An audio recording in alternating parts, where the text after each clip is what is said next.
Esse é o Pérola Negra Podcast. Onde o conhecimento flui, a mente voa e a conversa é boa. Boa, muito bem. E para começar essa primeira temporada, nós vamos conversar com um cara que eu me apaixonei por ele. Grande No dia amigo, que eu uma grande conheci, pessoa. eu falei, nossa, que cara fantástico, maravilhoso. Ele foi cozinhar em casa no meu aniversário, de surpresa, eu não sabia. E a hora que eu vejo lá tá o Stefano Zacchini. Cara, prazer enorme ter conhecido você. Prazer enorme você ter cozinhado pra gente.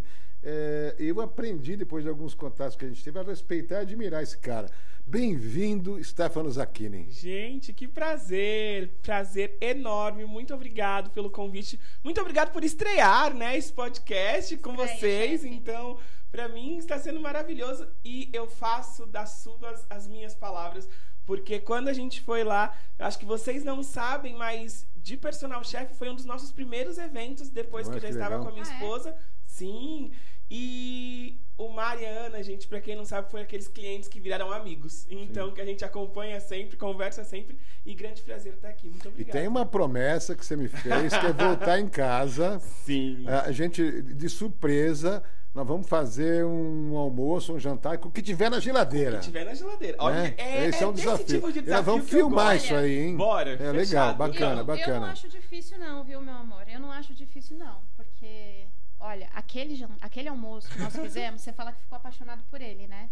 Mas até hoje minha mãe fala, filha, faz logo um novo aniversário lá pro marido de surpresa, chama o chefe. Ele foi também, gente, ele foi no batizado do meu filho. Sim. Então ele fez parte de momentos muito, muito especiais da nossa vida. Por isso se tornou um grande amigo nosso. Obrigado. E ninguém melhor para estrear o programa, para estrear o podcast que o chefe Zacchini. Muito obrigado. Ô, Zacchini, Muito pra gente feliz. começar, cara, conta pra nós como é que começou esse negócio de cozinhar, porque cozinhar é uma arte, eu adoro, só não tenho tempo, mas ao mesmo tempo é uma grande responsabilidade, né?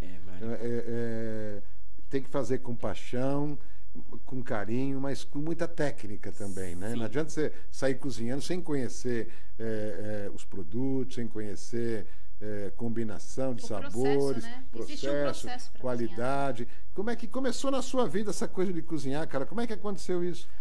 Nossa, na verdade, eu hoje não me vejo fazendo outra coisa a não ser cozinhar, né? Porque eu, desde que eu era criança, minha avó faz muita comida. Em casa, nós viemos de uma comunidade em Santo André, mas em casa, graças a Deus, nunca faltou comida.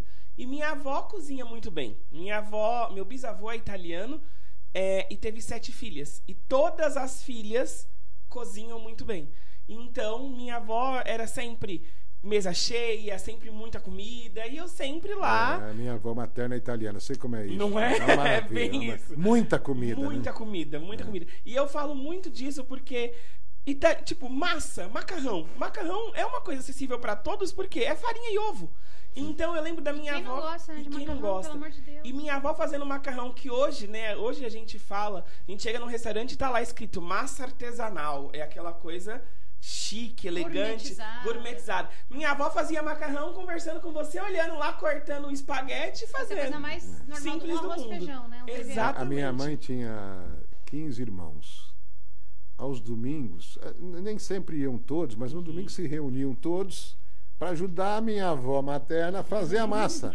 Cara, aquilo era uma bagunça de trigo, mas era uma festa. É uma delícia, é isso mesmo. Era mais gostoso fazer a massa do que comer. É verdade. É. Memórias, guardaram Sim, vários nossa, momentos. maravilhoso.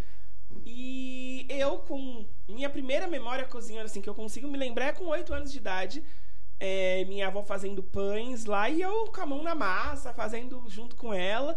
E eu me apaixonei pela cozinha a ponto de, desde pequeno, eu falar. Eu tenho uma prima que quando eu era criança, eu brincava com ela de que eu ia apresentar um programa de culinária. Ela era apresentadora e eu cozinhando lá.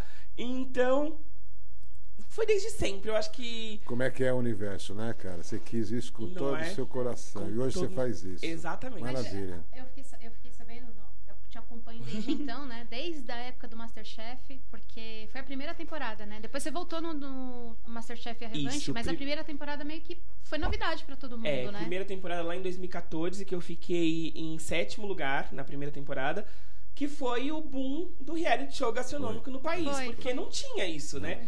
Quando eu participei do MasterChef, ninguém sabia o que era MasterChef. Eu me inscrevi sem saber que o nome do programa era MasterChef.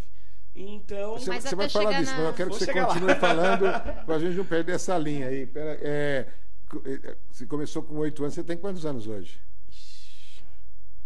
Não, vai. Eu tenho 28. Jovem. Super E aí, novo. com 8 anos você começou? 8 anos eu comecei a cozinhar e aí era tudo muito difícil em casa, né?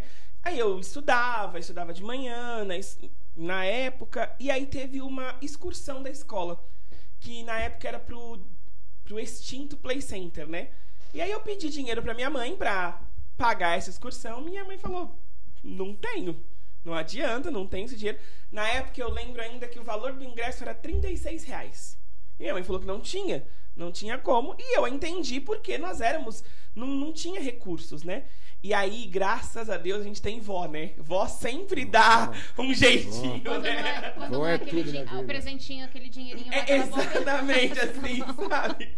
E aí minha avó falou, eu também não tenho, mas a gente pode fazer algumas coisas pra vender. E aí minha avó começou a fazer coxinha, pães, e aí eu comecei a vender esses pães, essas coxinhas, e sempre pra conseguir... A princípio foi para conseguir pagar essa excursão da escola.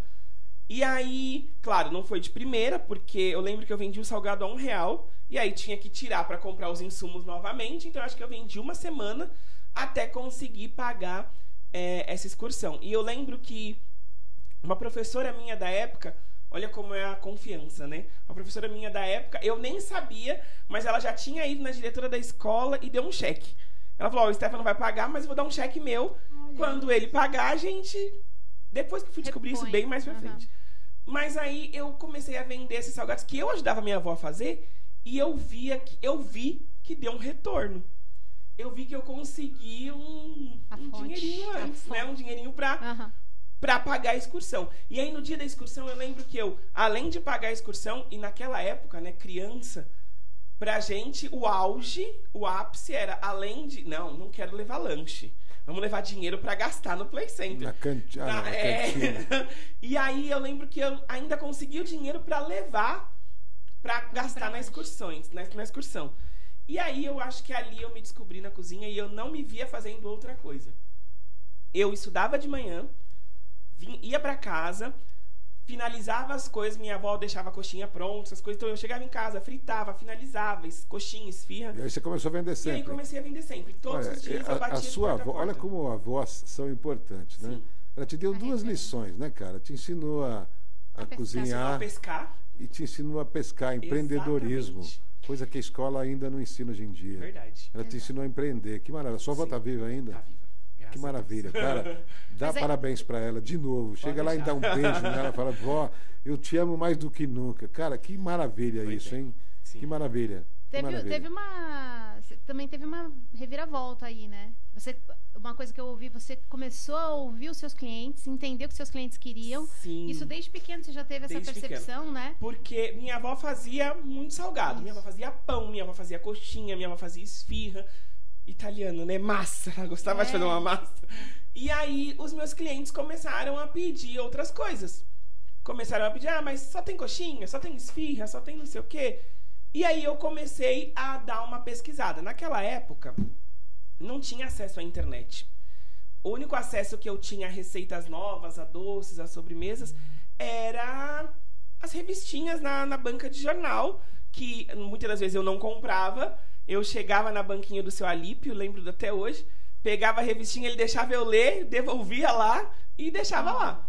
E aí eu comecei a entender a necessidade dos meus clientes, então eu comecei a fazer coisas diferentes. Minha primeira coisa diferente que eu fiz foi um bolo de pote, que agora eu sei que o nome é bolo de pote, mas eu fazia um bolo que eu colocava numa embalagem descartável e comecei a vender. E aí os clientes já começaram a ter mais variedades. E aí chegou uma época que eu tava com uma caixa de salgado, uma caixa de doce. Ah, não quero coxinha. Não, mas tem bolo. Ah, eu não quero bolo, mas tem coxinha. Então, não deixava o cliente fugir de jeito nenhum. Foi uma época muito boa mesmo. Não tem como escapar, né? Não tem como escapar, não mas dava. Você chegou a trabalhar em alguma outra coisa ou sempre envolvido com cozinha? Com 14 anos, meu tio abriu uma serralheria. E aí, aquele negócio da família, né? Ah, é melhor trabalhar, melhor um pássaro na mão do que 2 voando, sabe? Então, eu fui trabalhar com meu tio. Meu tio abriu a serralheria, eu fiquei trabalhando com ele por 4 anos, que foi ali que eu falo, eu não gostava. Vou ser bem sincero, tá, pessoal? Não adianta eu mentir. Não gostava de trabalhar com serralheria. Você já tinha descoberto seu dom desde os 8 anos de idade? Meu tio nós fazíamos portão automático. Meu tio não tinha ajudante, então eu era o ajudante dele. Aí você chegava, eu olhava pra minha mão, e aquela mão cheia de graxa, cheia de óleo, cheia de pó de ferro, sabe? Então já ia me consumindo, eu não gostava de estar ali, mas eu estava ali porque tudo que eu me propus a fazer desde criança, tudo que eu me propus a fazer, eu fazia com excelência. Eu fazia entregando o meu melhor. Eu aceitei estar ali, então eu tenho que dar o meu melhor ali onde eu estou. E aí, trabalhei muito com meu tio. Foi nessa época que eu aprendi um pouquinho sobre como gerir, né? Como ter essa gestão, porque meu tio estava lá bruto fazendo portão. Só que quem ligava na empresa para comprar o material, comprar o ferro, comprar a parte de solda, era eu que ligava. Então eu tinha que saber quanto entrava, eu tinha que saber quando saía, eu tinha que saber quando ia entregar, fluxo, não sei o quê. Então, com quantos anos você começou a trabalhar com seu tio? Com 14 anos. Isso foi bom para você? Foi muito bom. No foi seu bom. desenvolvimento, na sua formação? Foi bom porque eu tive outra percepção do lidar com o público. Quando eu lidava com o público vendendo salgado na rua, eu não gosto dessa palavra, tá? Mas as pessoas me enxergavam como um coitado, vamos dizer assim. Eles estavam comprando porque gostavam do meu negócio, mas para me ajudar. Sim. Quando eu estava trabalhando com o meu tio, já mudou a chave. Hoje em dia eu falo para os meus clientes. Tem cliente, quem trabalha com o público vai saber aí o que eu estou falando. E eu amo meus clientes, eu atendo os clientes que eu gosto, de verdade. Hoje eu já consigo fazer isso. Mas tem cliente folgado. Tem cliente que você olha na cara dele e fala... Eu ia te perguntar isso. Sabe? E hoje o que eu deixo muito claro para minha esposa que está aqui, que não me deixa mentir, para os meus colaboradores que estão lá comigo todo dia, você não é empregado deles. Nós estamos prestando serviço para ele. Então, o que eu aprendi com o meu tio nessa parte foi isso. Eu estava prestando serviço ali. Uhum. Então, eu já estava num lidar com o público, mas em outro nível. Então, o crescimento foi muito bom. Eu te pergunto, porque eu também comecei com 14 anos. Que legal. Quando eu fiz 14 anos, meu pai disse para mim, fiz num domingo, e na segunda-feira ele mandou minha mãe procurar emprego no Estadão, e me arrumou emprego na própria segunda de office boy. Isso foi fundamental para que eu construísse a minha personalidade de uma forma muito positiva. Comecei a trabalhar cedo. E hoje é crime trabalhar com 14 anos. É exploração de menores. Sim. Tem muita coisa distorcida hoje em dia. Mas vamos lá. Pauta, né? Eu vou dizer outra que pauta. Quando eu tinha acho que uns 13 para 14, que eu vendia as coisas na rua ainda, eu fui recolhido. Sério? Sim, me levaram para a sede. Se eu não me engano, na época era assistência social, né? Não era conselho tutelar, mas era assistência social. E só me liberaram depois que minha avó chegou. Tá. E aí eu lembro que eles falaram pra minha avó que eu não podia trabalhar e não sei o quê. E explicaram tudo pautado na lei da época. E aí falaram pra minha avó que ia dar um benefício pra eles. Pra ela. Pra você não trabalhar. Pra eu não trabalhar. E o benefício, pasmem, era de R$22 mensais. Aí minha avó, tipo, o que eu faço com R$22? Então, já deu pra entender um pouquinho, né? É a primeira vez que você fala sobre isso? É a primeira vez que eu falo sobre isso. Pior que isso, né, Zaquini? Vou dar um benefício para quem quer trabalhar, gosta de trabalhar, para não trabalhar. Para não trabalhar, exatamente. Isso é um pouco absurdo, não é não? Sim, muito. Mas você fazia isso, mas não impactava na escola, né? Não impactava. Eu estudava, eu dava o meu melhor, era um bom aluno. Até hoje eu tenho relação com os meus professores da época. Sim. É muito legal porque nós temos um grupo que tem todos os professores e eu de aluno no grupo. Você é o único aluno? Eu sou o único aluno do grupo. O que você acha que faz de você essa pessoa que as pessoas têm tanta credibilidade, tanta admiração? Tanta simpatia, né? Pô, Ai, Ana, na verdade é difícil falar da gente mesmo, né? Mas eu acredito que talvez isso não é uma coisa totalmente boa. Mas eu me considero uma pessoa pura. Eu acredito nas pessoas, eu acredito em tudo, até que me prove ao contrário, sabe? Então, às vezes a gente leva umas cabeçadas na vida, sabe? Umas porradas, mas eu prefiro...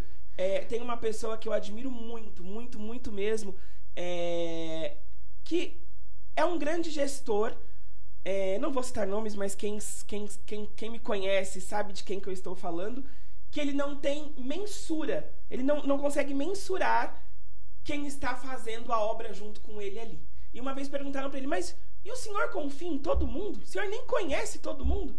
Ele falou, eu prefiro pecar por confiar do que desconfiar e ter maus olhos com as outras pessoas. Eu acho que comigo é praticamente a mesma coisa. Mas, chefe, sabe o que acontece? Eu sempre tive essa visão. Tanto que eu até comentei com ele, a gente estava viajando, né, amor? A gente estava em Nova York recentemente, a gente estava conversando sobre umas coisas e ele me deu muitos feedbacks. Ele me deu muitas orientações e ele falou, amor, você precisa ter um pouco mais de malícia. Bom sentido.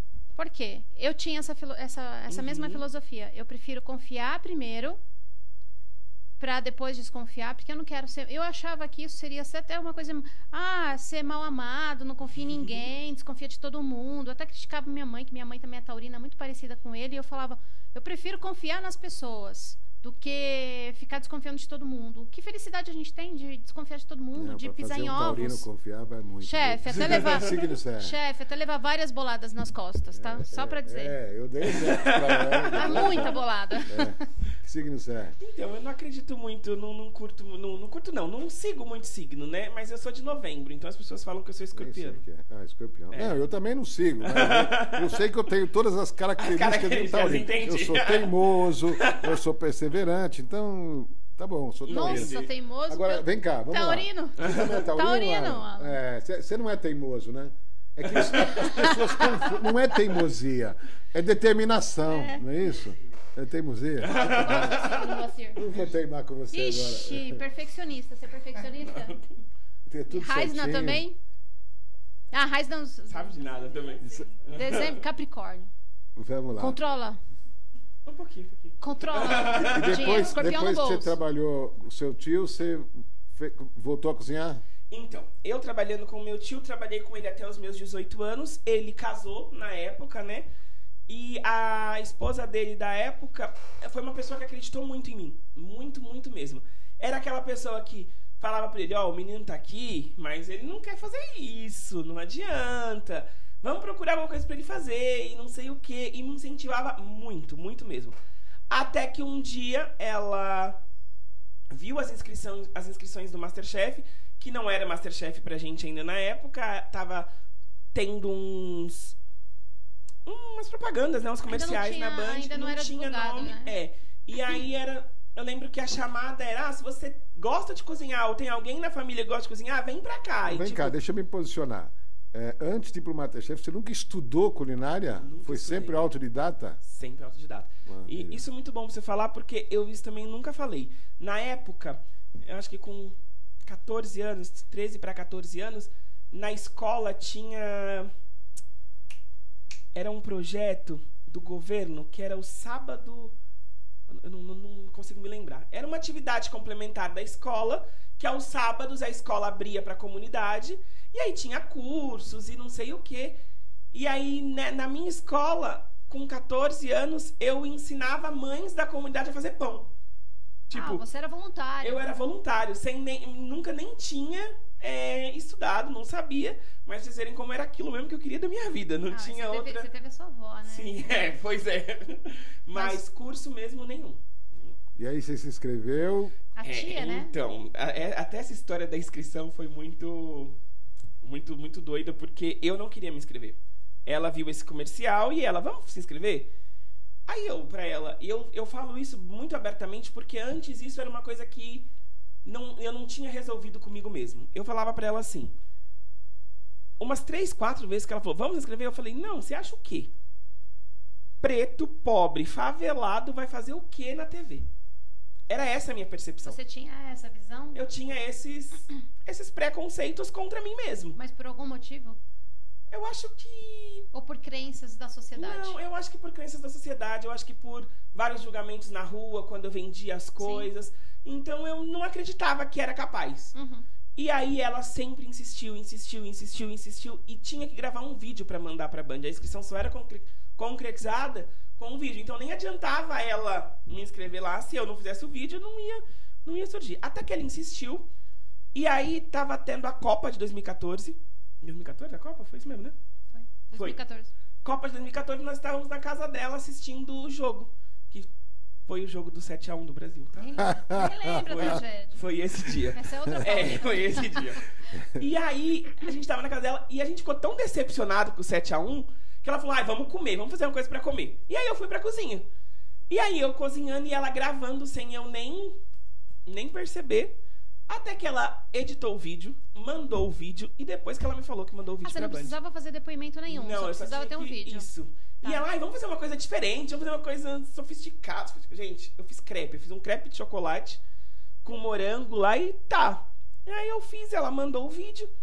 Depois de algumas semanas, ela me falou que tinha me inscrito. Ela falou, agora vamos ver. Já era. Se tiver que ser, vai ser. Eu trabalhando com meu tio, cheguei em casa. Como eu gostava de cozinhar, tinha ido no mercado, comprar as coisas pra fazer a janta, né? O jantar e tá. Aí quando eu chego em casa, minha mãe, ligaram aqui. Aí eu, mas ligaram da onde, mãe? Não sei, queriam falar com você. Aí eu, mas da onde, mãe? Aí minha mãe, bem, quem conhece minha mãe sabe, né? Minha mãe é bem menininha, bem meninona, minha mãe. Ela, não sei, falaram que era da Band. Aí eu, da Band? Aí ela, acho que era de lá mesmo. Aí eu, como assim me ligaram da Band? Aí eu dormi, aquele dia eu dormi com o telefone, dormi na sala, porque na época não tinha celular, né? Era aquele telefone enorme assim, era só na sala de casa. E eu dormi do lado do telefone e nada. Ninguém ligou. E aí tinha o Bina, né? No outro dia eu não fui trabalhar. Fui lá na Bina, procurei o telefone que me ligaram e aí era da Endemol. Liguei, atenderam, como a secretária da Endemol atendeu. E aí a moça foi super educada, super gentil. Ninguém ligou daqui não, se você quiser ligar... E desligou o telefone.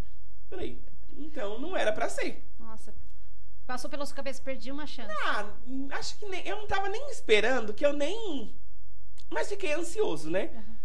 Não, como eu disse que eu não fui trabalhar nesse dia, acho que no final do dia me ligaram de novo. De lá da Endemol, marcando uma entrevista. Aí você atendeu. E aí eu atendi. Eu tava de plantão no telefone aquele dia. Big fone, né? Era tipo isso. E aí eu marcaram a entrevista, né? E tinham que levar um prato. E aí eu levei esse prato nesse dia, bem ansioso, né? Porque nunca tinha gravado, nunca tinha visto uma câmera na minha frente, então nem sabia como ia ser, porque não falaram nada. Aí chegou lá, não eram os 3 chefes, não era Paola, Jacan, nada disso. Era um chefe deles lá que estavam fazendo a pré-seleção dos candidatos. Aí eu levei uma torta holandesa que eu tinha feito. E aí já começou a primeira impasse, né? Se eu tivesse que desistir, eu acho que eu desistiria aí. A moça pegou, cortou a torta. A Bárbara. Bárbara Lorena, a gente se segue no Instagram hoje, então ela é super chefe, agora tá fora do país. Então eu falo pra ela que ali foi ela, quase acabou comigo, mas agora já viramos amigos. Ela pegou a minha torta, ela comeu. Primeiro, depois que ela destruiu a torta, né? Pegou igual os chefes fazendo no Masterchef mesmo, destrói tudo. E aí ela comeu a torta e não sei o quê. Aí a primeira pergunta que ela me fez sobre a torta, ela, legal, muito gostosa. Me fala a padaria que você comprou, por favor. Tá me tirando? Eu? Como assim a padaria que eu comprei o negócio? Aí ela, não, pode falar a padaria que você comprou. Aí eu, não comprei, foi eu que fiz. Aí ela, tá bom, vai. Comeu de novo. Não vai falar a mesma padaria que você comprou. Eu falei, não comprei, fui eu que fiz. E não tinha nem câmera, ela falou realmente porque ela não acreditava que foi. Exatamente, falou porque não tinha câmera, não era gravado, então falou porque acho que não acreditava mesmo. Aí, pra piorar, ela provou, me dispensou, falou, se você passar, a gente te liga.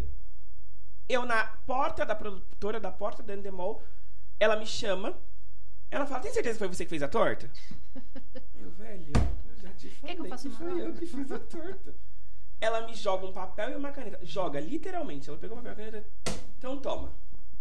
Coloca todos os ingredientes e o modo de preparo aí. Você tem 10 minutos pra escrever pra mim. Nossa. Aí eu, tudo bem, foi eu que fiz essa porcaria. Uma perseguição, vamos né? dizer assim. E aí eu escrevi lá, deixei lá com eles. Depois de uns 3 meses me ligaram de novo.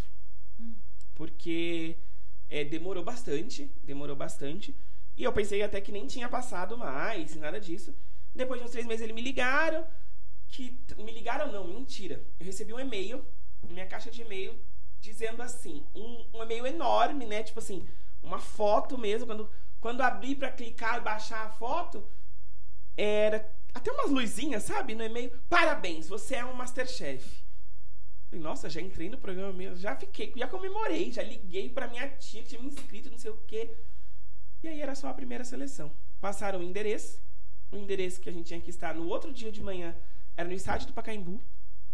Só tinha eu e mais 2.999 pessoas, porque ao todo eram 3.000 pessoas. 3.000 pessoas, era a pré-seleção de 3.000 pessoas, e aí começou. Dessas 3.000, eles tiraram 300. E os chefes estavam lá? Aí nessa, sim. Nessa já era o Jacan, a Paola e o Fogaça. Dessas 3.000 tiraram 300, dessas 300 tiraram 30. Desses 30, 20, desses 20, os 15 que entraram na cozinha. E aí foi a equipe que entrou na cozinha do primeiro Masterchef em 2014. 2.000 e quantas pessoas? Comigo era 3.000 pessoas, 2.999. Vem cá, conta pra mim. Lá é tudo aquilo que a gente vê na TV ou tem arranjo? É de verdade aquilo? Posso dizer mesmo? Sim. Pode. Não vamos ter problema? Não. É um pouquinho pior. É pior? É pior. É pior. Na primeira edição, a gente Porque todo mundo concorre com todo mundo, né? Todo mundo. Na primeira edição, a gente não sabia o que esperar do programa, né? Hoje, já tem, são 10 anos de programa. Todo mundo já entra lá assessorado. Todo mundo entra lá com uma equipe por trás da pessoa, tipo Big Brother e reality show hoje. Mas na época, ninguém sabia o que esperar. Na época, teve participante que, levando o prato pro jurado, desmaiou. De tensão, de nervoso. Mas isso não aparece, Isso não apareceu, não foi pro ar, mas depois descobriram e soltaram por aí. Mas é muito pior.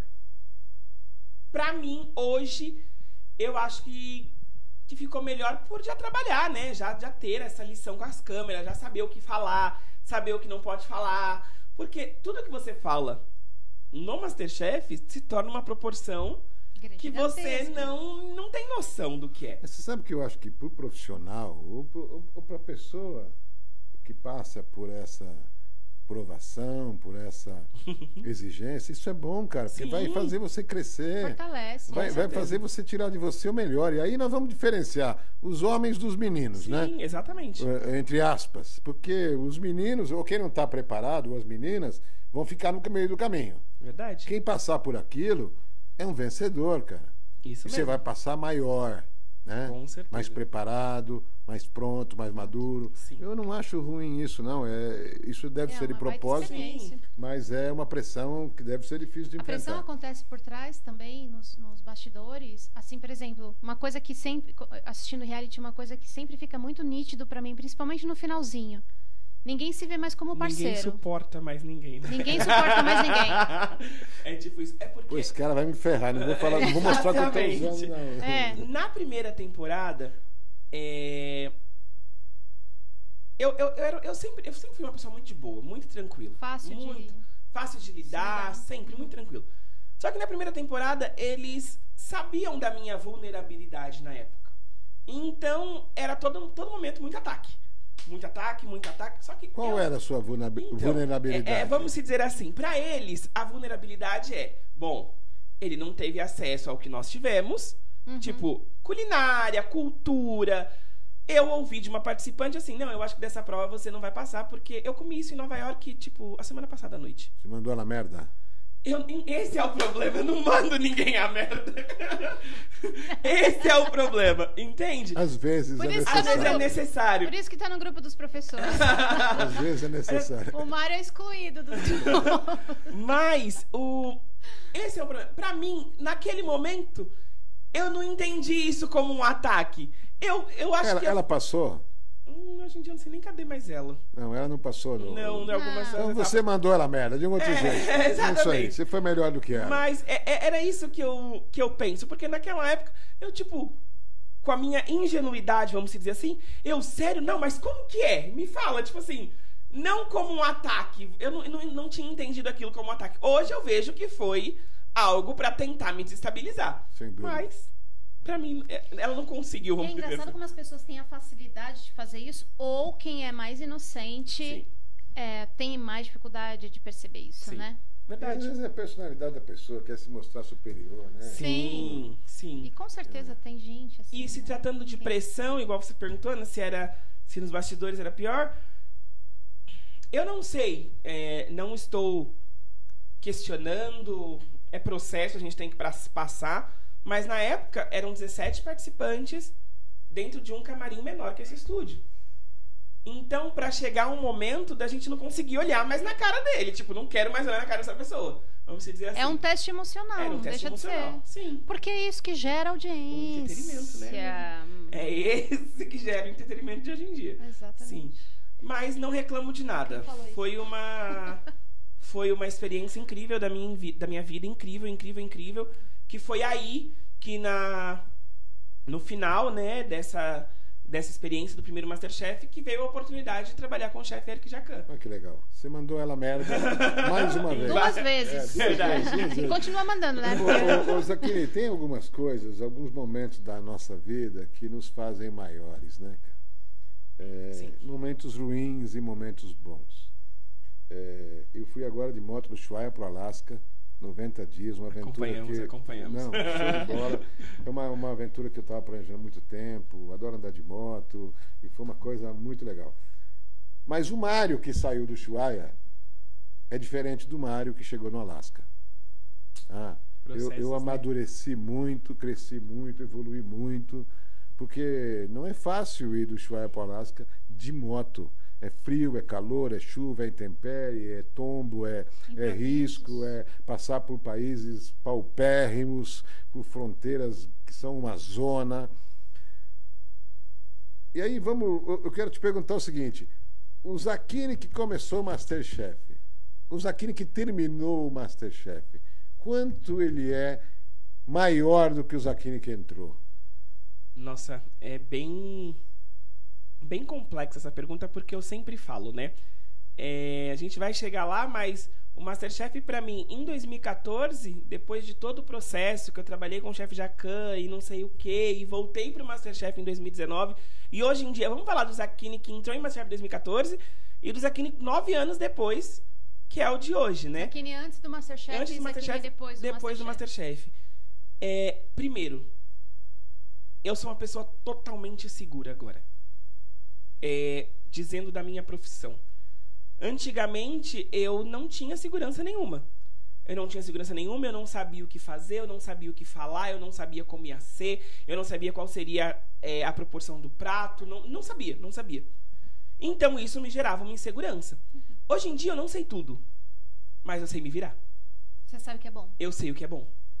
A cozinha me trouxe essa segurança. E eu sou uma pessoa de muita fé. Quando eu entrei no Masterchef de 2014, eu não tinha uma fé definida. Eu acho que, independente da sua religião, seja definido. É isso que você quer? Então, se empenha. É isso que você acredita? Então, se empenha. Eu acredito, eu sou cristão, acredito no Senhor Jesus como meu Salvador, e quando eu me defini nesse caminho, eu consegui ter um foco. Eu consegui ter segurança. Então, não é só profissional, é a junção de tudo. Sim. Na escola, a gente aprende a cadeia alimentar, né? É a roda da vida. Uma coisa puxa a outra, que puxa a outra e puxa a outra. Exatamente. Então, se eu tiver uma palavra, você me pergunta, Stefano, defina o Stefano antes do Stefano depois, agora em uma única palavra. Eu digo que é segurança, que é uma pessoa determinada. Hoje em dia, se você olhar pro Stefano lá da primeira edição do Masterchef em 2014 e assistiu o Stefano da edição de 2019, você é uma pessoa totalmente segura. Uma pessoa que no emocional não se deixa levar.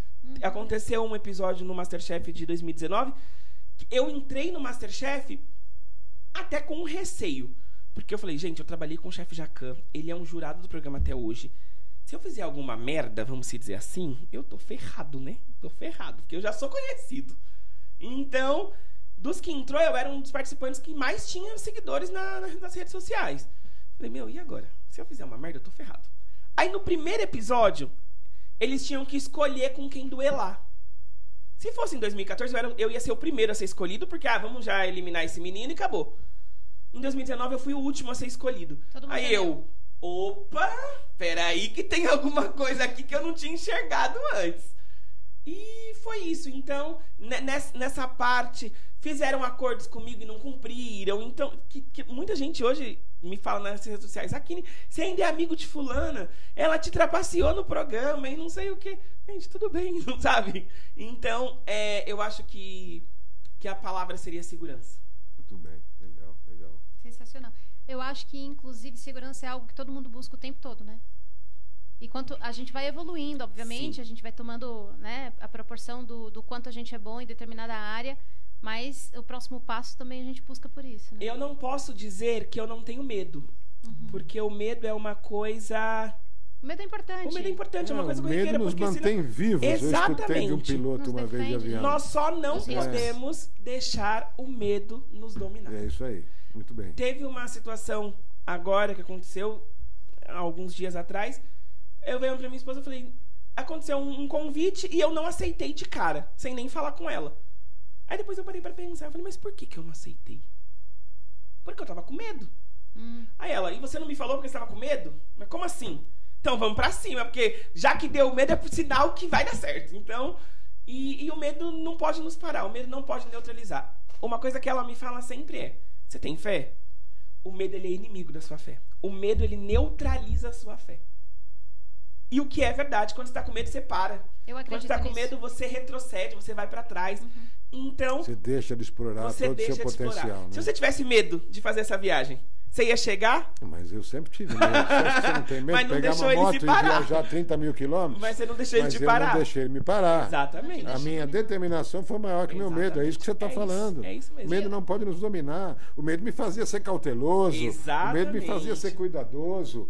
O medo me fazia pilotar com responsabilidade, Com apesar de ter airbag. muita experiência, a usar airbag, né? Apesar de ter Exatamente. experiência. O medo não pode nos limitar. Verdade. É Mas isso a gente mesmo. não pode esquecer o medo, Esquecer senão o você vai medo. fazer merda. Senão, já Né? era. Lógico. Você tem medo de consciência, pular né? de um barranco? Não, não tenho medo. Eu vou morrer agora. Vai sim, meu. Não, mas é consciência. Vamos Consciência. trocar a palavra, medo por consciência. Que eu acho... Mas falando da Raisna, sabe o que eu acho interessante? Eita. Eu ia perguntar isso agora. Sabia? Eita. Sabe o que eu achei interessante? Eu fiquei sabendo que a Raisna adora te ver bravo, porque você rende Nossa, pior muito que é na verdade. cozinha, é isso? Isso desde que eu trabalhava no restaurante, minha chefe, quando acontecia alguma coisa que eu ficava bravo, eu fazia a produção da semana em um dia. E em casa é muito assim, porque a Raisna, ela diz que quando eu fico brava, eu me tranco na cozinha, sai pão, sai bolo, sai pudim, sai isso, sai aquilo outro, sai aquilo outro. Aí ela, nossa, fica brava mais vezes, por favor, porque é um jeito... Mas você sabe que isso é um indicador de inteligência emocional, né, cara? Quando você está Sim. bravo ou Canalizar a pressionado na raiva. parede, você explora o teu potencial e vai em frente. Sim. Legal isso A aí. raiva é o sentimento que mais gera movimento na vida. Verdade. Só que, obviamente, você tem que canalizar Tem que pro canalizar pro lugar certo. lugar certo. E foi muito legal, porque vindo pra cá, eu falei pra ela, nossa, amor, tô ficando estressado, semana tá sendo pesada. Hoje é terça-feira. A gente passou pela mesma... Aí eu tô ficando bravo. Aí eu falei pra ela, amanhã eu vou cozinhar e muito. Ela, ai, sério? Tipo, sério? Tipo assim, Que sabe? coisa ruim, que problema ruim. A Raiz é uma mulher de sorte, casou com o chefe de cozinha, não precisa cozinhar. Mas eu também, Mas porque ela cozinha bem, viu? É mesmo, é? Nossa, O quê? Ela cozinha. participou lá do almoço, né? Cozinha bem, cozinha bem. É nordestina, né? Tem Pois é. Agora Minha vem mãe cá, foi- como é que apareceu a Raisna na vida do Zaquini ou o Zaquini na vida da Raisna? Não sei como é que Ai, foi ela isso. me viu, se apaixonou à primeira vista. Não, foi muito engraçado porque eu acredito muito em processos, né? Em 2019, recebi o convite, participei do MasterChef de novo. E aí, tá bom, fiquei em segundo lugar. Não ganhei o programa, por mais não que ganhou, era... não ganhou, É. não ganhou. Por mais que eu acho que era pra eu ter ganho, não Deixa ganhei abaixo, o vamos programa. deixar abaixo. Mas o ganhador do programa tinha que cumprir uma agenda de 30 dias com a Band.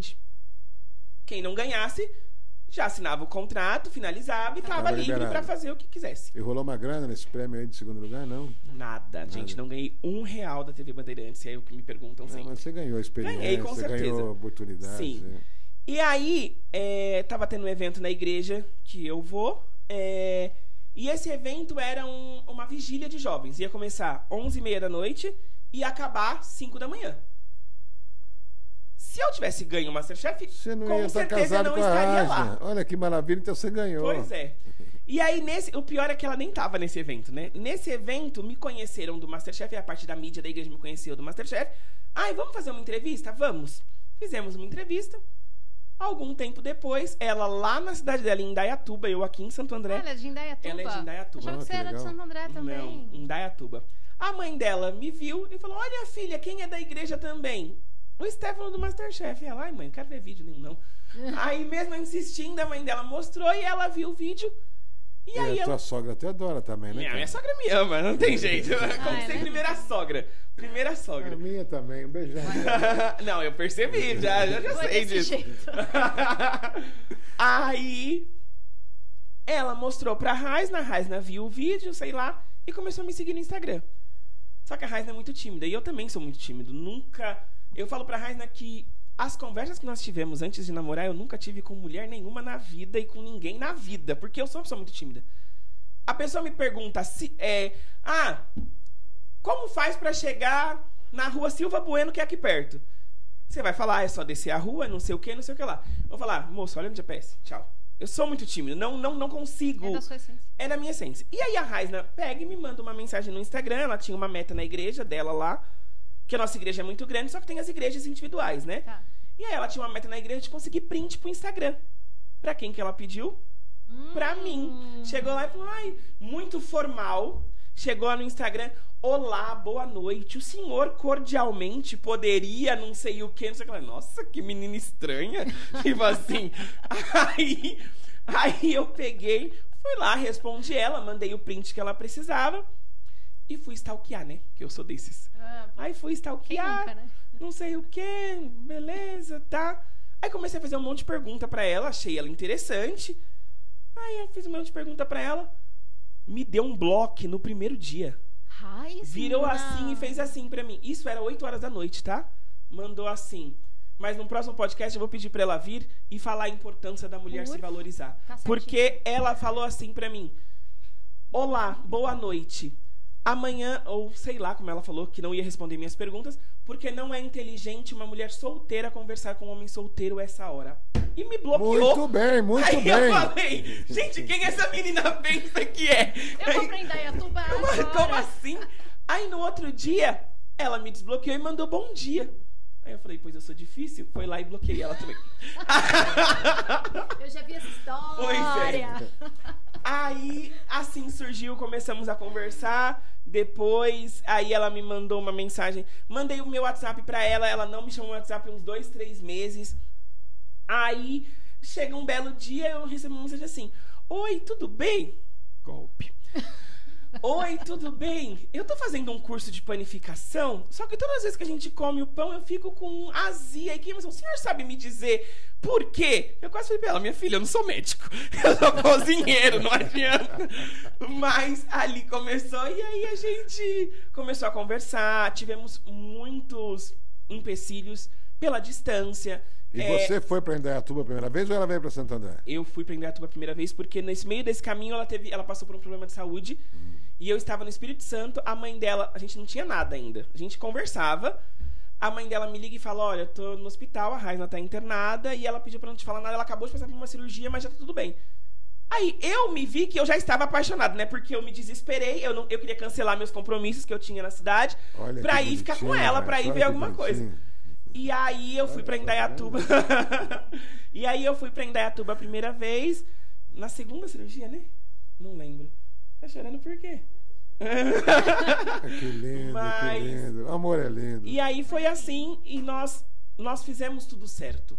Nós casamos certo. Certo pelo que nós acreditamos, tá? Porque, pra que fique claro, pra que nós não estamos julgando ninguém. Eu fui o primeiro namorado dela, ela foi minha primeira namorada, então nós fizemos tudo certo. E para fazer tudo certo, há alguns empecilhos na vida, né? Empecilhos que eu quero dizer é processo que nós temos que passar. Exato. Uma pessoa que nós... eu não sei nem como dizer o nome da palavra, mas nós buscamos orientação. Eu tenho uma pessoa acima de mim, como nós tínhamos responsabilidades na nossa igreja, onde a gente frequenta. Ela foi pedir orientação do líder dela, eu fui pedir orientação do meu líder. Meu líder falou... Não, vai em frente, ela parece uma menina boa e não sei o que lá. O líder dela já não foi dessa maneira. Já falou pra ela, não, espera um pouco, vamos ver o que esse menino quer. E aí ela falou, espera um pouco. Fica um tempo sem se falar. Não fala com ele. Vamos ver o que vai ser. Nós ficamos 6 meses sem se falar. Ai, senhor de Deus, é muito difícil. Amiga. Nós ficamos 6 meses sem se falar. E aí, nesse tempo, eu conversava com ela através da mãe dela, né? Eu mandava mensagem pra mãe dela era a ponte. A mãe dela mandava as coisas pra mim. E aí, chegou que nós começamos a namorar no dia 8 de fevereiro? 8 de fevereiro, que foi o aniversário do pai dela. Que ano? De 2020. 2021? 21? 20. Que foi aniversário do pai dela. Não, foi 21 mesmo. 2021. No meio da pandemia. No meio da pandemia. E aí nós falamos, tudo bem, nós vamos namorar. E eu já sabe, como diria no português, claro, eu já meti o louco. Falei, a gente vai namorar e em 6 meses nós vamos casar. Ela tá doida, menino, como assim? Como assim? Determinado. Mas com 6 meses a gente começou a falar de casamento. E aí a gente fizemos 1 ano de namoro, dia 8 de fevereiro de 2022, casamos dia 12 de fevereiro de 2022. Então... E foi uma festona. Eu vi, eu acompanhei, assim... Eu me emocionei muito. Eu vi seus votos, achei maravilhoso. E eu queria saber, assim, como foi esse momento na vida de vocês? Meu Deus, que passou pela tua cabeça, assim, quando você viu a Raiz entrando na tua vida. Esse é um choro bom. Que, assim, na verdade... o momento que ela entrava no altar, eu vi que você se emocionou muito. Sim. Muito. Eu chorei pouco, né, como diz ela. Na verdade, foi... Ela queria mais. Chorei pouco, né, aquele dia. Mas, na verdade, Ana e Mário, pra mim foi assim. Eu entendo o casamento como algo deixado por Deus. E na palavra de Deus diz que o homem que encontra uma esposa, ele encontra uma joia preciosa, ele encontra uma coisa rara. Eu não sei o homem, mas eu encontrei. Viu? Exatamente, eu também. Então, pra mim, naquele dia, foi o dia que eu atingi o ápice da minha vida, depois do dia que eu encontrei o Senhor da minha vida. Foram muitos planos, foram muitos empecilhos, porque a gente casou, você viu a festa, sem R$1 no bolso. Nós não tínhamos dinheiro para fazer isso. E foi amigos, foram parceiros, foram sacrifícios que nós fizemos, algo que deixamos de fazer. E aí chegar naquele dia foi algo incrível, sabe? Eu ver a mulher da minha vida vindo em direção a mim, com todas aquelas pessoas que nós amamos testemunhando isso. E foi incrível, foi incrível. Eu digo para ela que não consigo mais. Muito bem.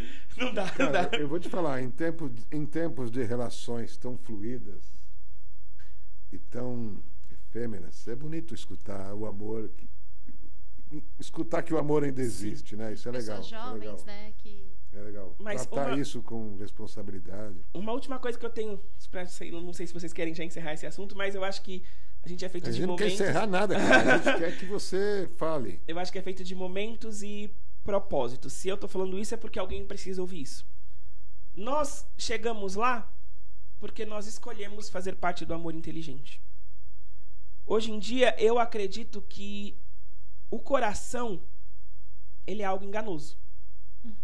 O coração, ele fala que eu posso amar Raisna, que eu posso amar fulano, que eu posso amar ciclano, tudo junto. E o amor inteligente fala que eu tenho que amar com a cabeça, que eu tenho que amar com o cérebro, que eu tenho que amar pensando.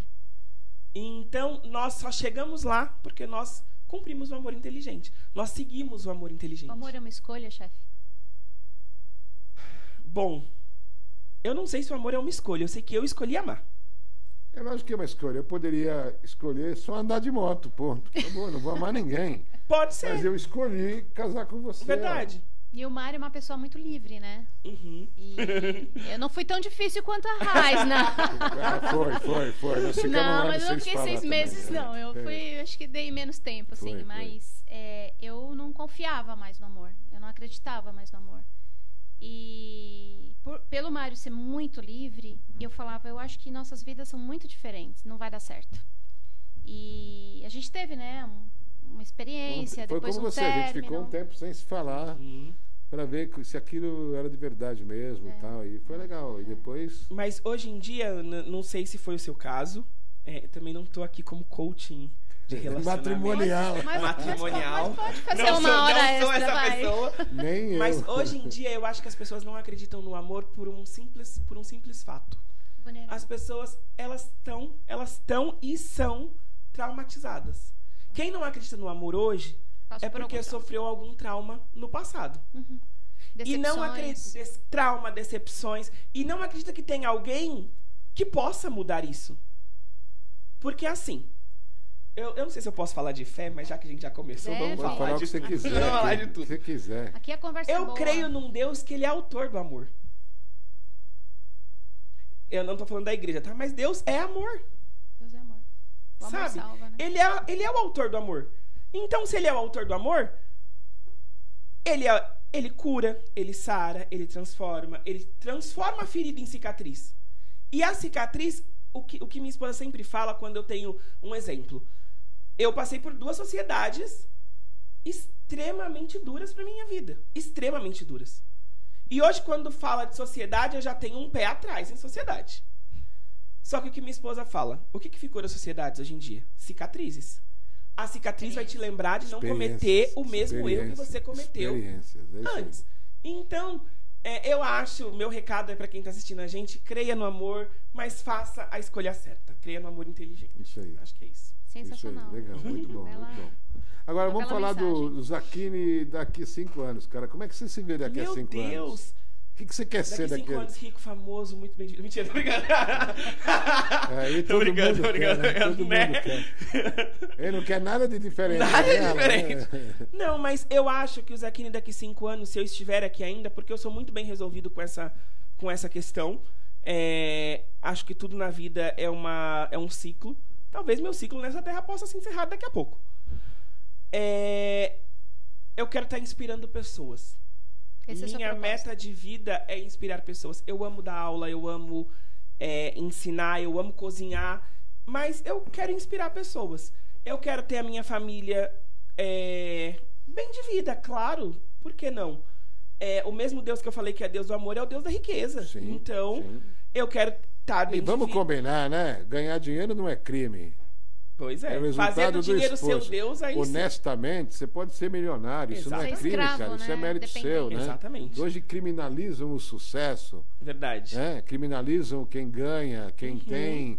Cara, Exatamente. quem fez isso honestamente, maravilha. Ou julgam, né? Exatamente. Agora, se o cara roubou, fez corrupção, é outro papo. É Sim. bandido.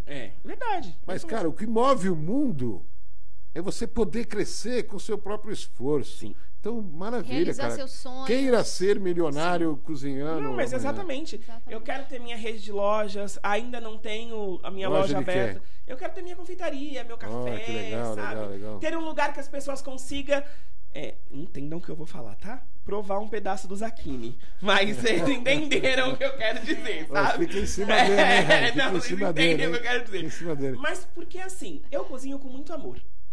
E o meu amor passa pros pratos. Sem dúvida. Então, quem comer daquilo que eu faço, Tudo que vai a gente estar faz com amor recebendo dá certo. Energia, né? exatamente. Então, eu quero ter lojas, quero estar bem de vida, com certeza. Quero ter minha família consolidada. Meu sonho é ser pai, então... Eu ia perguntar isso. Tá a caminho já? Tá a caminho? Então, ela não queria muito, não. Na verdade, a gente teve algumas conversas, mas daqui a um tempo a gente tem que estar Pelo que eu estável. vi, é Vocês sua... casaram em 2022, né? Nós temos 1 ano e 5 meses de casado ainda. Pelo que eu vi, a sogra dele é que manda. Ela quer ser avó? Minha sogra quer ser Então, avó e minha mãe também quer ser avó, então... Que ela define. Vocês são tão jovens. Nós somos jovens ainda, então... E você já tem uma imagem muito definida, sabe? Muito consolidada. Vocês sabem e tomaram proporção do quanto vocês são bons. Sim. Sociedade entre vocês é uma coisa que o Mário falou também. A gente não é sócio só aqui. A Sim. gente é sócio pra vida, na vida, né? Eu lembro que quando nós casamos, né, ela... Mas, amor, e agora? O que eu vou fazer? Eu falei, você vai trabalhar comigo? Você não vai ser minha esposa só dentro de casa. Lógico. Você vai ser completo, tem que ser completo. E aí eu trouxe E ela ela pra trabalhava em que nessa época? Ela era auxiliar administrativo. Na verdade, auxiliar administrativo, ela trabalhou numa UBS, que a gente casou, ela tinha acabado de completar 19 anos? 19? 20. Então, ela já teve poucos empregos, mas ela trabalhou numa UBS e a mãe dela é conselheira tutelar. Minha sogra é conselheira tutelar. Então, ela trabalhou muito com a mãe dela no conselho. Aham. Então, ela estava mais... Ela já lidava com o público, mas de outra maneira, né? E aí, casando, nós juntamos tudo. E ela é minha sócia, não tem jeito o que dizer, não tem o que fazer. ela que toma conta de tudo, ela que toma conta do dinheiro. Eu, pra comprar alguma coisa, tenho que pedir autorização. Pois é, pessoal, é isso mesmo. Mas é isso, sabe? É parceria. Ela, além de ser minha sócia, ela é minha parceira. Isso aí. Nós não tomamos decisão nenhuma Mas sem você antes sabe que comunicar eu um. pensei que você ia me falar, daqui a 5 anos quero ter meu restaurante. Eu tinha essa visão que você queria ter um restaurante. Pois é.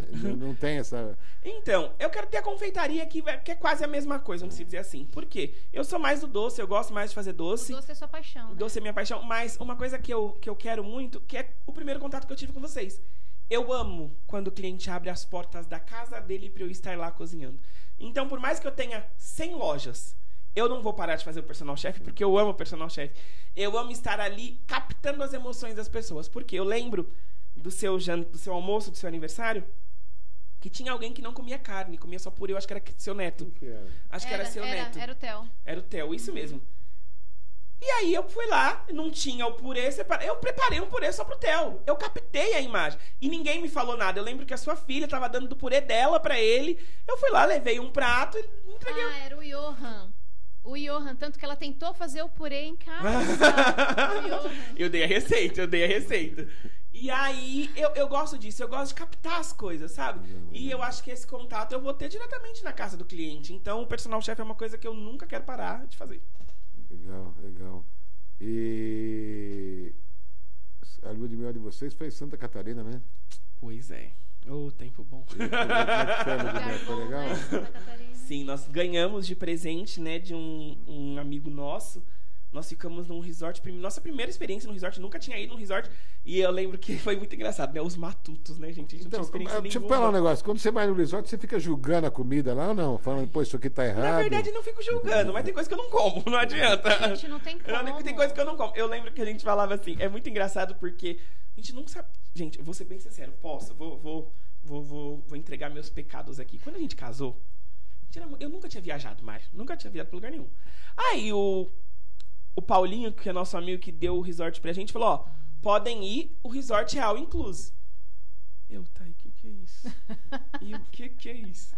Aí a gente chegou, no primeiro dia do hotel, a gente não pegou uma água do frigobar.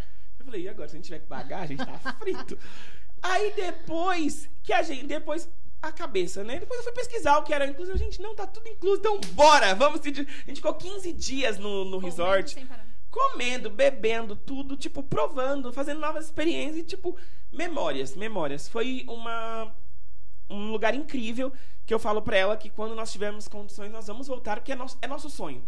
Porque naquele momento, quando nós casamos, nós estávamos com uma sociedade e as pessoas pesaram bastante na nossa mente, sabe? Ó, vocês vão casar, mas você tem que tomar conta daqui. Aqui, você precisa...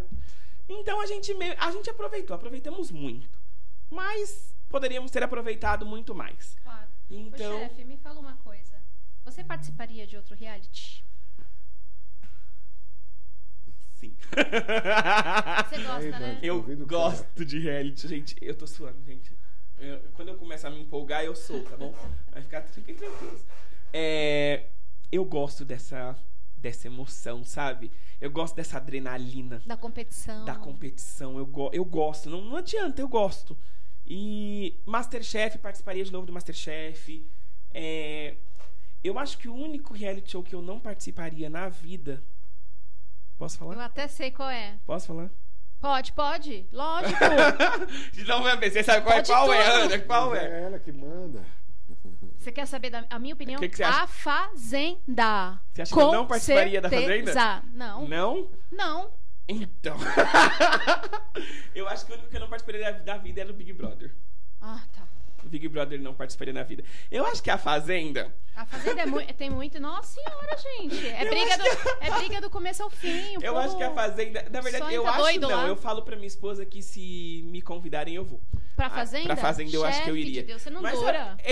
Não, o povo ia falar... É todo mundo doa. O problema é que vocês veem assim, essa carinha, acham que eu sou pacífico, bonzinho, calmo, bonzinho. Eu sou. Até a página 2. Você veio jogar um monte de torta na cara da... Até a página 2. E todo mundo acha que eu não sou e eu sou. Tá vendo como é que é? Não pisa no meu calo, porque olha... Não, você não mente, você não engana. Chegando na porta, a gente já sabe que não é. Não, eu sou aquela pessoa que, tipo assim, eu sei que eu tenho que mudar. Isso eu reconheço, tá, gente? Mas sabe, me dá uma fechada, se te me dá uma fechada no trânsito. Você já fica puto. Eu mandei a merda. Tá bom, isso aí. Sabe? Tem jeito. Eu falo que conhecer a Raisna foi a melhor coisa da minha vida, porque, tipo assim, eu não falo palavrão, mas minha sogra me ensinou uns xingamentos nordestinos que é maravilhoso. É xingamento pode. Vai a merda. Vá pra debaixo da égua. Tipo assim, são xingamentos maravilhosos, que é libertador, sabe? Nossa, alivia horror. Exatamente. Tem que puxar o merda. É merda, tem que ser assim, senão não vale a pena, sabe? Então, eu sou uma pessoa... Aí a Raisna fala, não, amor, não vai. Se você não vai. Você não vai porque você vai brigar muito. Não sei o que. Mas não é brigar muito. Se eu ver uma injustiça, eu vou brigar. Se eu ver algo, né? eu vou. Lógico. Eu acho que eu duraria porque eu ia cozinhar pras pessoas, então aí, geralmente, quem cozinha demora mais pra sair do reality. É muito útil, né? É muito Deixa eu fazer uma utilizado. pergunta. Eu vi um vídeo hoje, Ana, do o Jacan fazendo um depoimento. Eita. Ele trabalhou com o Jacan. Falando muito bem de você. Pois é. Agradecendo o tempo, elogiando você demais. Né? Como é que foi trabalhar com o Jacan? Por que você começou e por que você parou? Como é que foi esse tempo? Bom, quando eu comecei a trabalhar com ele foi em 2014, na saída do MasterChef. E eu... Logo em seguida ele te convidou? Logo em seguida. Eu saí do programa e aí ele me convidou ao vivo lá. Ao vivo não, né? Na parte lá. E... ele me convidou para estagiar com ele e eu fui. Primeiro que ele falou que era um estágio. E aí eu disse que sim, né? Ele chamou minha mãe, chamou minha avó. Tipo, ele queria entender quem eu era. Primeiro, porque o povo engana, a TV engana as pessoas. E ele queria entender quem eu era, chamou minha mãe, chamou minha avó. Imagine, né? De uma comunidade para um restaurante estrelado. No Tatarincô, no meio de Pinheiros. Então, quando nós fomos, minha mãe e minha avó, tipo, se sentiram meio que deslocadas naquele lugar, né? Mas conversou, falou muito e eu comecei. Foi a primeira vez numa cozinha profissional. Trabalhei lá por 4 anos e eu lembro que eu sempre almejei a confeitaria, né? Eu sempre quis a confeitaria, meu sonho era trabalhar na confeitaria. E eu lembro que ele me falou uma coisa que me fez trabalhar na confeitaria. Ele virou pra mim e falou assim: você não vai pôr os pés na confeitaria do restaurante. Aí eu, como assim? Não vou pôr os pés? Não é isso que eu queria. E aí eu trabalhei no restaurante durante 2 anos, passando por todas as praças, Mário. Eu acho que a parte de trabalhar com o Jacan me fez crescer como pessoa, como profissional, porque ele nunca me viu, primeiro, como um coitado. Ele nunca me viu com vulnerabilidade. Ele falou, você quer trabalhar? Você quer aprender? Eu tô aqui para te ensinar. Ele sempre exigiu de você. Sempre. Ele falou, você vai começar como qualquer pessoa que começa no meu restaurante.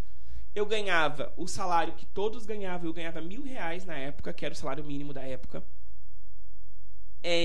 Comecei a trabalhar na pia. Eu lavei louça, eu cortei cebola, eu higienizei salada. Depois fui pra Praça Fria. Depois fui pra Praça dos Peixes. Depois fui pra Praça Quente. E aí um dia a confeiteira do restaurante me pediu as contas. Do nada, ela chegou, falou que não ia mais trabalhar. E aí o meu chefe da época, que era o chefe executivo, né, que estava abaixo do Jacan, falou, e agora, o que a gente faz? Eu falei, não, fica tranquilo, eu faço as receitas que ela faz. Aí ele, como que você faz a receita dela? Você nem pisou na confeitaria, porque a confeitaria era algo separado da cozinha, né? Eu falei, não, mas eu observei muito nesses anos ela fazendo. Ele falou, então tá bom, vamos fazer. Se eu ver que dá certo, eu falo com o chefe. Nesse dia, eu produzi tudo do restaurante em um dia. Toda da semana eu produzi em um dia. E aí o chefe chegou, o Jacan chegou, e aí ele, ô Stefano, que história é essa que você foi pra confeitaria? Eu já me tremia, né? Eu me tremia Ele é sério? Ele é muito sério. E os meus colegas de trabalho me contavam umas histórias muito doidas dele. Ah, ele taca isso, taca aquilo, joga isso, joga aquilo. Então, antes de ter o contato com ele, eu já tremia, né? Nos primeiros dias ele chegava no restaurante, eu subia. Sabe? Porque eu tinha medo, eu ficava muito medo. Aí ele chegou e, que história é essa? Você tá na confeitaria? Eu, então, chefe, aconteceu isso. Ele, entendi. Não deixou nem eu falar. Ele, entendi. Então agora você é o confeiteiro do restaurante. Aí eu, não, chefe, jamais, não sei o que lá. Ele, não, então você é o confeiteiro do restaurante. Eu, não, chefe, não foi isso, não sei o que lá. Aí ele bateu na mesa. Eu tô falando que você é o confeiteiro do restaurante. Aí que eu entendi o que ele tava querendo dizer. Aí eu fui pra confeitaria, trabalhei lá Ele fala 3 anos no vídeo, mas foram quase 4. Foram 4 anos que eu trabalhei lá. E eu lembro que quando eu saí do restaurante, eu fui lá falar pra ele, né? E ele, faz o que você quiser. Você é livre pra fazer. Mas ele falou uma frase que me deixou muito mais à vontade de tomar aquela decisão. Porque o meu sentimento que eu não queria era ser ingrato. Eu não queria que as pessoas olhassem e falassem, nossa, o cara deu uma oportunidade pra ele. E eu tô sendo. E ele tá sendo ingrato. E isso eu não queria. E aí ele me falou o seguinte, ele falou, nossa, já não era sem tempo.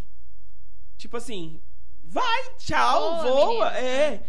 E aí foi muito incrível, porque ele já hoje... curtiu o Jacan, já curtiu, agora curto mais. Ele não te prendeu lá, né? Não me prendeu. Isso aí, muito legal. E ele, até hoje, é uma pessoa que é meu amigo. Ele é meu amigo, é uma pessoa que eu mando WhatsApp direto pra ele, não tem intermediador, sabe? Ah, pra falar com o Jacan, você tem que falar com a assessora dele, falar com ele. Não. E todo mundo que me conhece, né, que convive comigo, fala que ele é meu pai na cozinha. E eu não vejo como outra... Você aprendeu muito com ele? Eu aprendi muito com ele. Aprendi muito com ele, aprendi a superação, porque assim, hoje em dia eu não atingi meus objetivos ainda. Levei muita cacetada da vida. Fechei 2 confeitarias. Tenho muita coisa pra fazer, pra organizar na minha vida. E ele é uma pessoa que, em 2014, quem sabia quem era o Eric Jacan? Não sabia. Ele já tinha fechado um restaurante e a dívida dele na praça era mais de 10 milhões de reais. Hoje o cara... Eu acho muito engraçado, tem uma matéria que ele fala que o banco que ele devia, hoje ele é garoto propaganda do banco. E eu acho muito incrível isso, muito incrível. Show de bola. Então, é um professor. Ele, pra mim, é um professor. Ele cita num depoimento dele, inclusive, né? O quanto foi relevante a tua participação no programa, da sua humildade. Você sempre teve muito pé no chão, porque parece que alguns frequentadores do restaurante iam lá pra jantar e olhavam pra cozinha, Stefanos Aquini na cozinha. Não, você continua lá, lavando louça, fazendo tudo que era... Eu tava trabalhando, né? Cumprindo meu papel. Exato. Mas parece que teve outro que foi trabalhar lá com ele, que ele não curtiu muito não, né? Ele fala que teve 2, se não me engano. Um que ficou um pouco tempo com ele e teve um que não ficou nada de tempo com ele. Porque... Queria mais tirar foto. Então... Tá bom, maravilhosa essa entrevista com o Zacchini, o cara que eu adoro. Já acabou. Tudo que é bom dura pouco. Pois mas eu volto, não tem problema. Mas nós gostaríamos de agradecer imensamente sua participação. Você sabe que você é um queridíssimo por todos nós, né? E que você mantenha esse brilho, que esse propósito de inspirar as pessoas. E ele vai em casa fazer um jantar de surpresa com o que tiver na geladeira e nós vamos filmar isso, hein? Sim, a gente vai. Mas não vale tirar as coisas da geladeira, não. Não, nem tirar nem pôr, né? Vai ficar uma cebola, um tomate velho. É isso aí, se não tiver nada, você se vira. Me vira com o que tiver. Sem ferver uma água como ninguém. Vamos combinar esse jantar e a gente transmite ao vivo. O que você acha? Perfeito, você topa o desafio? Topo. Topo. Então tá bom. Legal. E é isso, gente. Obrigada pela participação, chefe. Obrigada, Raisna, por ter acompanhado. Imagina, eu que agradeço. Obrigado, Zacchini. Obrigado, Moacir. Obrigado, Alia. Raisna, show de bola. Bonito, meu amor. E me sigam nas redes sociais, gente. Stefanos Aquini. Vamos aproveitar o momento, antes da gente finalizar. Quem precisar falar com o Zacchini, senhor e senhora Zacchini, para fazer um chefe, né, em casa. Um personal chefe. Quais são as redes sociais? Como essas pessoas te encontram? Stefanos Aquini em qualquer rede social, vocês me acham. Vai estar aqui embaixo, né? Isso. E já vamos aproveitar e fazer tudo. Já curta, compartilha o vídeo. Gostou da entrevista, né? Já leva a gente pra todo lugar. Porque se vocês bombarem o vídeo, eu volto para Pérola Negra, gente. É isso. É isso, entendeu? Cara, obrigado. Um abraço. Raisna, legal. Show de bola. Obrigada, amor. Legal. Tchau, tchau. Amor. Um beijo. Ai, que lindo, gente. Até mais.